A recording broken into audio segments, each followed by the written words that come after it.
Hello everyone. Hey guys. I hope you guys are good. I hope you guys have been well. And welcome back to my YouTube channel.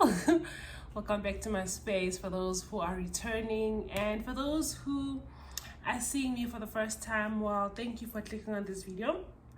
My name is Lindelwa and this is my space. I've created this YouTube channel as an extension of myself, as a platform to express myself. It's not a vlog, it's not a vlogging channel, it's not a lifestyle channel, it's a sit-down channel. I call it a visual diary channel. I think I'll call it that. It's my visual diary where I come in once in a while just to share my thoughts and express myself. So yeah, thank you so much for clicking on this video. And yeah, I think the reason I'm making this video is a follow-up to the last video that I made, and yeah, which stirred a lot of emotion and a lot of reaction.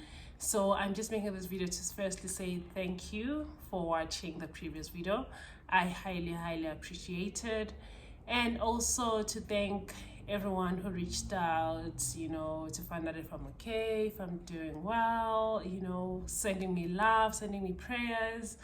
I genuinely and highly appreciate it. So yes, thank you for that. Sorry, I'm recording this video towards the end of the day, so my energy is a bit low, but I'm just here to, I think, just to extend my gratitude to everyone who reached out, but also just to let you guys know that I'm okay. I think the previous video was very emotional. I didn't expect it to be that emotional. I didn't expect myself to get that emotional. I think honestly my own emotion also took me off guard, and I think it's because it wasn't my first time that I was speaking about my sexual abuse as a child, but I guess it was the first time talking about it in camera and also owning the story, right? Owning truly what happened to me so that I can move forward. I think, yeah, in most cases when I used to talk about it was in conversations with people, but I wasn't really owning the story and also just trying to, I guess, move forward and understanding the triggers as well as the trauma that emanated from that incident. So yeah, I think that's the reason why I guess it became emotional for me at the time. But I am honestly doing very well. I am way better. I always tell my partner, my fiance, that I have never been this free in a very long time. I've never felt this free and liberated from myself. I feel like for the longest time I've been walking around with the burden. I didn't even realize that I was carrying such a huge load within myself, but for the first time in my life I felt free. I'm not in my head as much as I used to be. I am living, I am in the moment. I don't feel the need to constantly doubt and second guess myself and filter myself. I think those who follow me on Instagram will see my last status update also on Instagram. It also stirred a lot of emotion. I think people who read it were a bit touched by it, but it's just an extension of just what I'm saying now, is that for the first time in my life I feel so free, less in my head, less in my head. I'm not doubting myself and everything that I'm doing or saying all the time. And I think it's because for the first time I'm not fighting with voices in my head. I don't feel like I need to filter. I don't feel like I'm hiding. That's what I'm trying to say. I don't feel like I'm hiding who I am.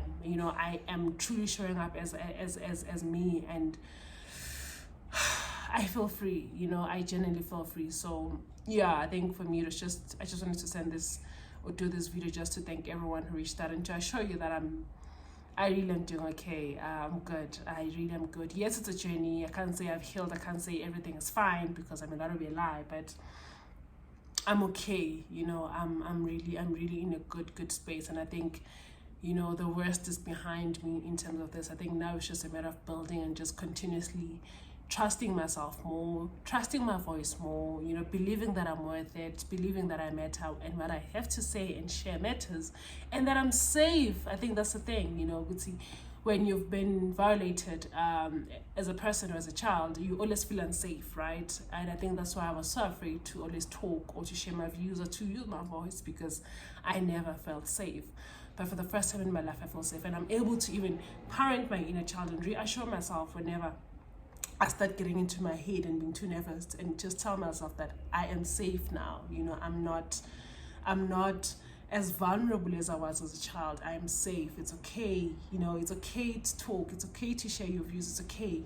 People actually want to hear what I have to say, so I'm doing way, way better. And I think what I can say to anyone who's struggling with this, or who's been on the same path that I've been in, or who is or has experienced what I've been experienced, is that I think firstly, I'm sorry, but secondly, I hope that you are trying to get the help that you need. I think for me, what has helped me over the years, definitely therapy, God, prayer, crying. I'm a crier. I think people who know me, I am a crier. I will cry, but it helps me because it makes me feel better afterwards. But definitely therapy. I've been someone who has been in therapy for a very long time. I'm not as consistent now, also because money, but secondly because I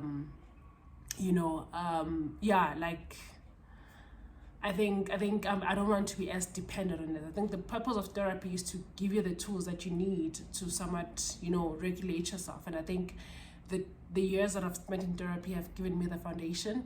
And I think the last month has definitely helped me to be able to implement the lessons that I learned in therapy in learning to, I guess, regulate myself. Definitely journaling as well has helped me. I think if you can't afford therapy, try journaling. But with journaling, you have to learn to be honest. I think that's the thing. I think a lot of us journal, but we just like to, it's like how we pray. Some people when they pray, they're just blabbering, but you're not being honest. Journaling requires you to be honest, just in as much as if you're gonna pray and tell God your problems, you have to be honest about it, right? So that you can be able to actually heal and be better. So journaling definitely helps me as well. And also just having people that you can speak to, your loved ones, your friends, people that you can reach out to, has helped and does definitely help. What I've been also doing lately is reading a lot on Black female voices, or women who I think I find their stories very relatable. I told you in the last video that I was reading Becoming by Michelle Obama, which was just a game changer for me. I think it's a beautiful book, and I would recommend to any woman actually, to read that book.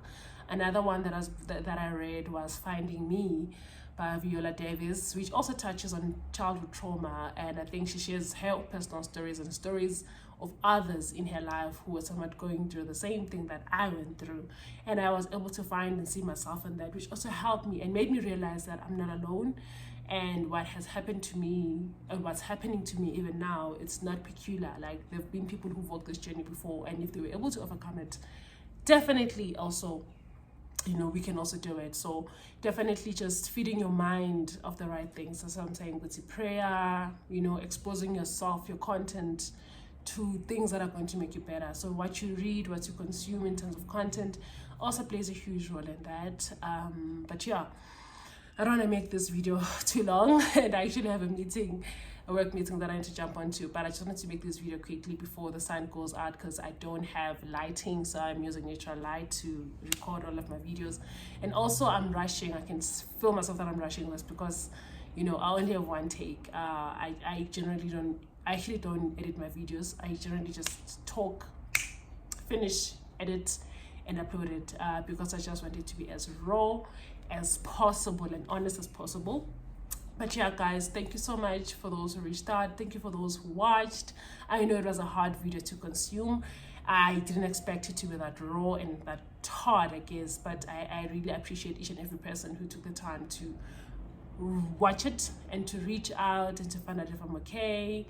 Thank you so much, guys, and I will see you on the next upload whenever that happens. Bye.